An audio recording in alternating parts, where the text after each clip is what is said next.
ఇప్పుడే జీ5 app download చేయండి. చూడండి మీ ఫేవరెట్ టీవీ షోస్ ఎప్పుడైనా ఎక్కడైనా. నా కన్న కూతుర్ని ఒక్కసారైనా కళ్ళారా చూసుకోవాలని నాకు ఆశ ఉండదంట్రా.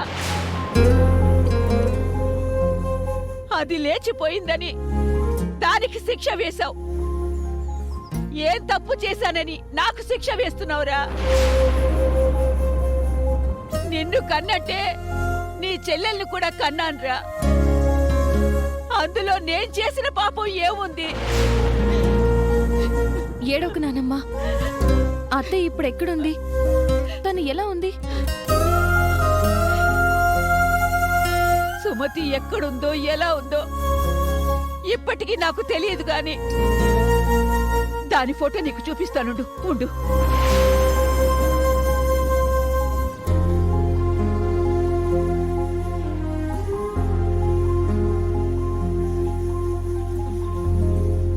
ఏంట్రా అలా చూస్తున్నావు?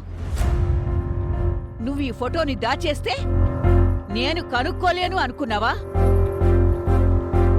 నువ్వెక్కడ దాచావో అక్కడి నుంచి తీసి నేను దాచిపెట్టుకున్నాన్రా. మధు, ఇదిగోనే మీ అత్తయ్య.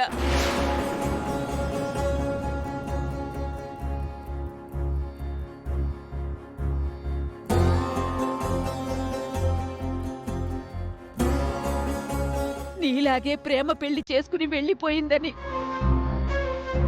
మీ నాన్న దూరంగా పెట్టిన మీ మేనత్త.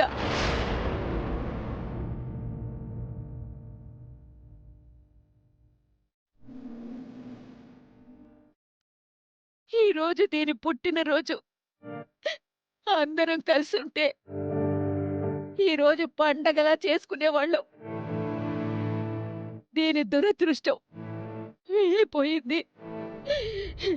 ఏ ఇంట్లో ఉందో ఎలా ఉందో.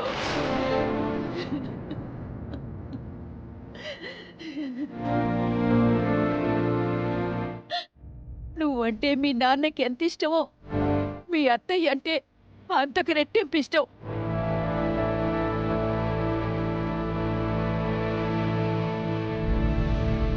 మీ నాన్నకు నువ్వు సీత పుట్టారు. మీ అత్తయ్యకు మగపిల్లలు పుట్టుంటే నిన్నో సీతనో ఇచ్చి పెళ్లి చేసి ఉండేవాళ్ళమే. మేనరికాన్ని వదులుకునేవాళ్ళం కాదు. లేచిపోయిన దాని కొడుకుతో నా కూతురు పెళ్ళేంటి? నా పరువు తీసిన దాంతో నేను మళ్ళీ సంబంధం కలుపుకుంటానా? చచ్చిన ఆ పని చేయను.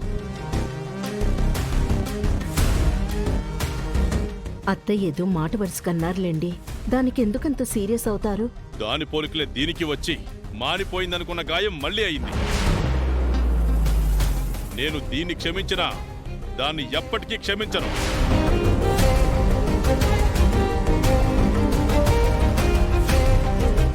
ఆల్రెడీ నా ఇద్దరు కూతుళ్ళ పెళ్లిళ్ళు జరిగిపోయాయి. ఇక నా కూతురు దానింటి కోడలు కాలేదు. దాని కొడుకు నా ఇంటికి అల్లుడు కాలేడు.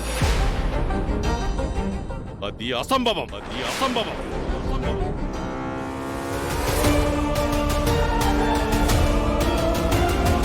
జీ5 యాప్ డౌన్లోడ్ చేసి అన్ని ఎపిసోడ్స్ పూర్తి ఉచితంగా చూడండి.